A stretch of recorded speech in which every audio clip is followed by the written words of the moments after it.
Hi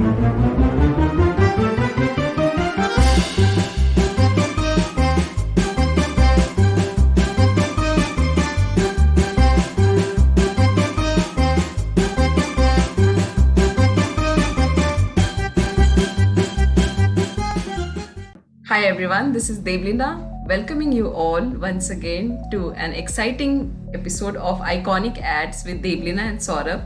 And I have my expert co-host with me, Mr. Saurabh Bajaj. Hi Saurabh, welcome here once again. Hi.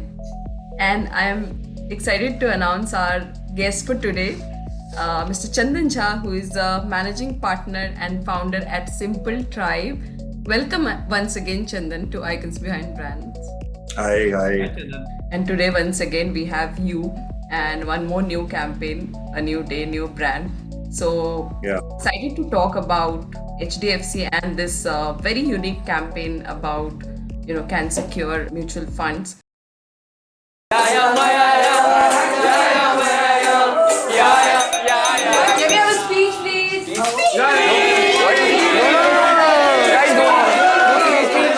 Okay. Finally, I'm a graduate. Thank you, Mom. You're the rock on which my life is built upon. Yeah, and I would also like to thank Dad. This public display of emotion would have really got him embarrassed, very uncomfortable. He wasn't what you'd call a very touchy-feely guy, so I don't remember him hugging me, ever. When Dad got cancer,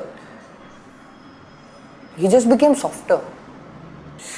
Jab no one was looking, he used to look at our family pictures and cry. And when he got very sick, I asked him, why didn't you put the money for your treatment? Why did you refuse it? So, with his slow, rasping breaths, he said he had to make a choice. Either it was his treatment or my future. But you know what, Dad?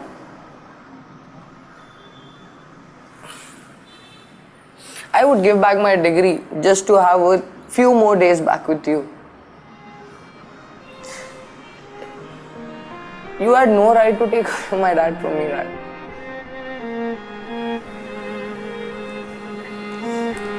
No right.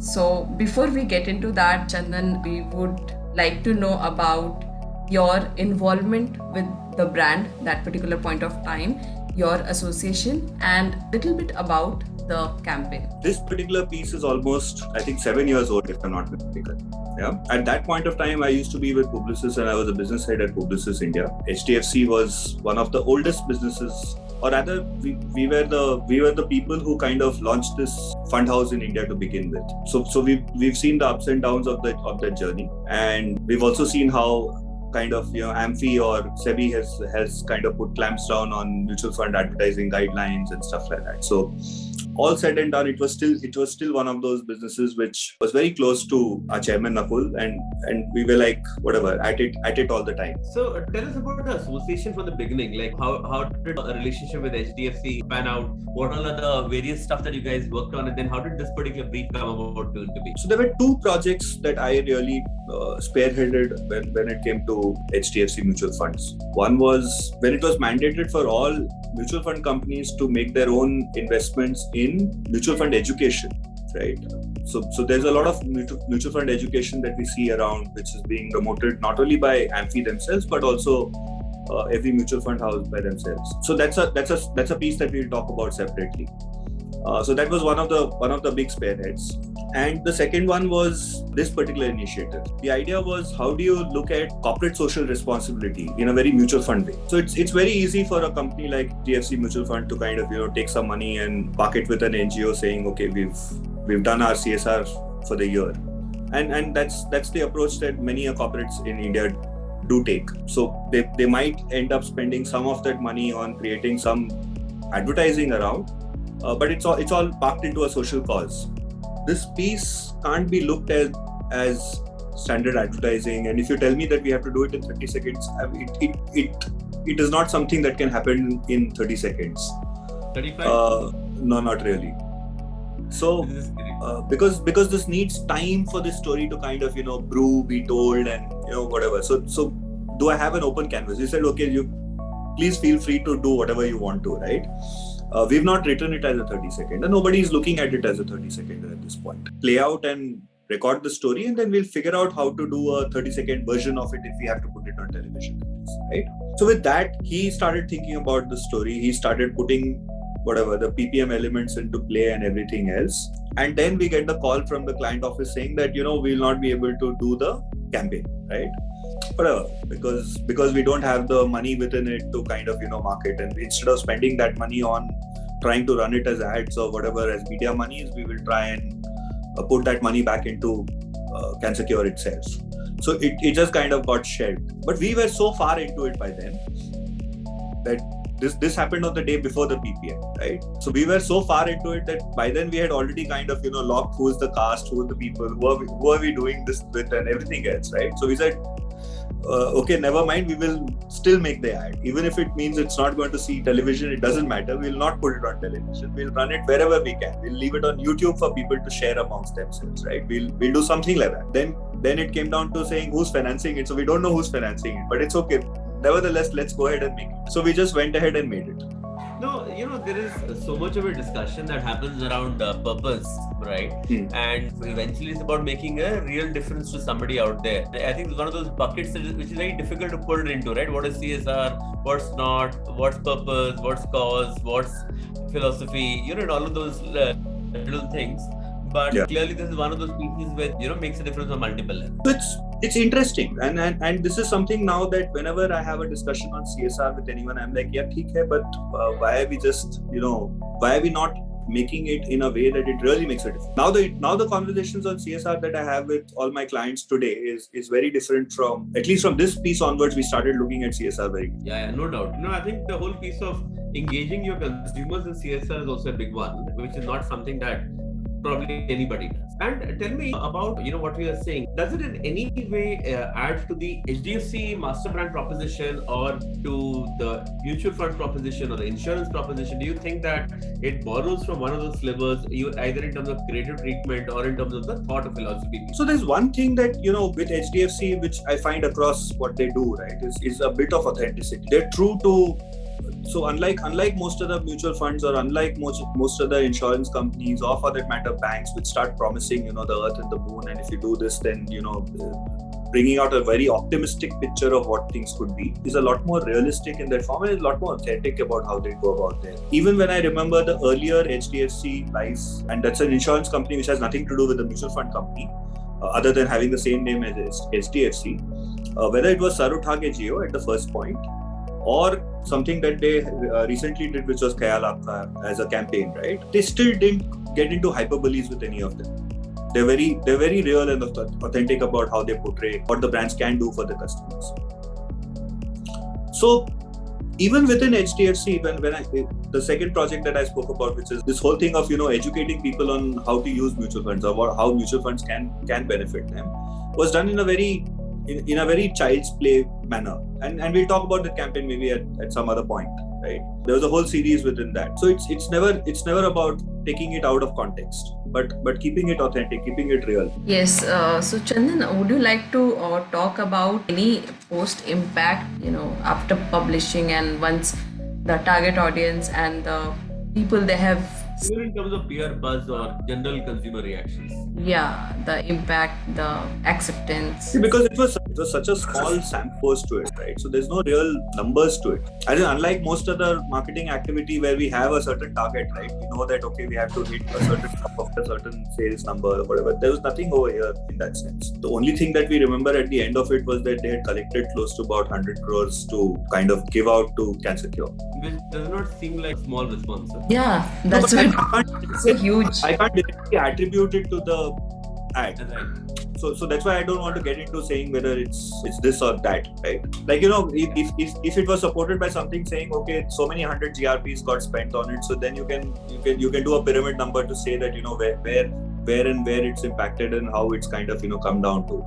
Because there's no marketing funnel that I can put down on this. I really can't say how much of that 100 crores we can attribute to this communication. Yeah, and this is so intelligent, plus it's very real and at the same time impactful. So I'm sure within that short span of time, whosoever have seen it, it might have impacted for sure. And this is the outcome of it. Possibly, but again, like I wouldn't want to really, put it down saying that this is what happened.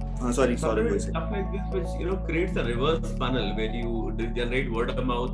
You have a few bunch of users who have become advocates, and sometimes that's build a lot more credibility. But yeah, you're right. It's very difficult to put a pen and paper to it and measure it or know anything about it from a quantitative perspective. Correct. I can only say that even now, when people see it, they're like, "Oh my God!" You hear silence, you hear eyes well up.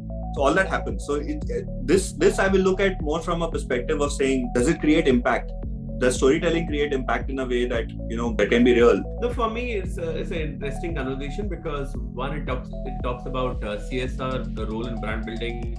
Also talks about authenticity in storytelling. Again, it talks about when it becomes larger than just a brand campaign, it becomes something like a cross team sort of owns. So in that sense, it's a very interesting conversation. Yeah, and the two terms, CSR and mutual funds, these are the perception is very different, the way people take it, and matching these two terms in such an intelligent way, at the same time it is aligning to the business goal and the brand goal. So I think it's an amazing piece of creation. They're diametrically opposite, right? At one end you're talking about making money, on the other end you're talking about doing good with it. Awesome one, Chandan. I just loved this. When I watched this, just before the conversation, so it was amazing, and once you explained it, it's really nice. It should have gone to the TVCs. Hopefully. But anyway, so that's... So tell us about the association from the beginning. Like how did the relationship with HDFC pan out? What all are the various stuff that you guys worked on, and then how did this particular brief come about to be? So there were two projects that I really spearheaded when it came to HDFC Mutual Funds. One was when it was mandated for all mutual fund companies to make their own investments in mutual fund education, right? So there's a lot of mutual fund education that we see around, which is being promoted not only by AMFI themselves, but also every mutual fund house by themselves. So that's a piece that we'll talk about separately. So that was one of the big spearheads. And the second one was this particular initiative. The idea was, how do you look at corporate social responsibility in a very mutual fund way? Yeah. So it's very easy for a company like HDFC Mutual Fund to kind of take some money and park it with an NGO saying, okay, we've done our CSR for the year, and that's the approach that many corporates in India do take. They might end up spending some of that money on creating some advertising around, but it's all parked into a social cause. Yeah. At HDFC, we try to do it in a very mutual fund way, where we said that we are a fund house. Why don't we create a product which does this job of CSR versus just being a donation. So as a product, it is the safer debt fund in many ways that was designed, and people who invested in this fund could pledge a 50% or a 75% or 100% of their return on the fund towards being given away to cancer cure. Okay, and HDFC would take that same amount and match it up to cancer cure. Okay, so that was the basics and the generic of how the product works, right? The genesis of how the product works. Most of it was sold to the existing customer bases within HDFC. So you really didn't need to create a lot more advertising to do so. But if you took it to the HNIs within HDFC who were investing with HDFC mutual funds, they managed to create a fairly large pool of money with that. Yeah. So that's the basics of how this product went by. Okay, that happened in the first iteration of what we did with Cancer Cure Mutual Fund, and it got labeled like that. In the second year, we wanted to go slightly gung-ho with it, with the first year being fairly successful. Yeah. In the second year, we said, okay, let's try and see if we can advertise and we can take it on national television and get people to kind of get involved in a fund like this. So we started working on as a national campaign. that okay, this is going to run across the country and it's going to run on some type of television networks and stuff. So my team was very gung-ho about it, and most advertising agency creative teams are very gung-ho about doing work on any social responsibility project, right? So they were very gung-ho. Incidentally, it was a brief that was opened up to every copywriter within the agency, right? So we were inundated with ideas and scripts by the end of the 2-3 weeks that we were on it. We went through a whole lot of it, and in fact I had to involve Bobby Pawar himself to kind of get into it and say that okay, this is going to be tough. On who do you turn down? So how do you get onto this? So this was one of the pieces of work that came by not as part of the filtration process, but eventually when we started building on saying that it's all nice, it's all clever, it's all interesting. What we don't have really is sincerity and the reality of it. Sincerity and reality were the two key words that we said, that how do you make it real? How do you make it sincere? Okay, because it's not a subject to joke around. Yeah. We've seen enough of clever work that is done on anti-smoking and smoking causes cancer ads and all that. People get really, really clever with it. Some of it is intelligent, but what really misses out there is sincerity. And we said that this needs a lot of sincerity in how you approach it. So I don't want to name anyone, but there was a person who used to be working with me at one of my previous organizations where he started being lax at office, and he stopped coming in on a few days and all that. It's only after he passed away is when we realized that the guy was, going through his own debacle with cancer. And he never told anyone anything. And I had moved on from that organization, and then I got to know of it about a year later, and I was like, oh my god, huh? There used to be this guy in my own office in Cadbury's who used to be a chain smoker and unmarried and a slightly wild lifestyle, a procurement guy. I mean, a guy we all loved because he was just that kind of a personality, and he got cancer. The sad part was he almost recovered, so the cancer almost went away, but he couldn't stop smoking. And he couldn't stop that lifestyle, and then it came back in 6 months' time and just wiped him out. And it was like a one punch, second punch kind of a thing. So it's obviously extremely dreadful, and it's like probably a novelist one wrote. It's like it's like a hole in the universe that gets left behind when somebody dies so suddenly because of something as tragical as that. So it is something that does impact all of us in some shape or form. So incidentally, he didn't even tell his mother. So that was a story that had stayed back with me. In fact, there are a couple of guys who passed on like that without really, any notice. So all we had to do was really underscore or present this story in the sincerest form that you could. When we spoke to Manoj Tapadia is the director of this particular commercial. I won't call it a commercial, let's say director of this expression. When we spoke to him and when we briefed him on this, he was literally in tears for a while, right? And it took him a bit to recover from it. And he said, this cannot be seen as an advertising piece. Yeah, this needs a treatment and a genre which is very different from what we see advertising as. Wow. One of the very sensitive and interesting conversation which we had in the whole series, Saurabh, right? So I'm just curious to know about the key takeaways and learnings from this conversation for our viewers. So very important conversation I think we've had today, because there's a lot which is said about purpose, and brands typically try to hook onto a larger purpose without always looking at what is the real difference that they are making, right? Now in this kind of a campaign, this is not necessarily something which had a larger than life kind of a purpose they wanted to solve, but yet I think it made a genuine difference to the consumer, and that's what matters. The second thing is that when it comes to CSR or purpose or causes, we struggle to figure out how can we get the consumer to participate. But sometimes it is as easy as, what was done here, saying that, you might want to contribute to a cause and we can enable you to do that and we will match your contribution. So I felt that was quite powerful in terms of really engaging with consumers. And finally, it is all about storytelling, saying that, authenticity, keeping it real is so important in storytelling, and we try to do it in an artificial construct of this much time, these many second days, this kind of a shoot. But, I just felt that this was a really real piece of communication, which is why it was so impactful. Yeah. And hence, in summary, the first part is the fact that brand purpose is how do you really impact the consumer, and we have to find simple ways to do that. Second, you can involve the consumer in CSR or in your own campaigns by asking the consumer to volunteer or contribute. And this is an example of a product that does it.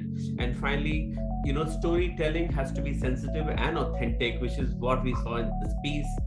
Coming together. So in that sense, I think it was overall a very nice piece of campaign for us to reflect on. And if you are able to integrate all of this into your life, you will look at CSR, purpose, cause in a very, very different light than the way we currently see. Superb. Such impact, key learnings and takeaways here, Saurabh. So it's very different thing. The CSR subject is very different. It's altogether a subject to explore and dig more.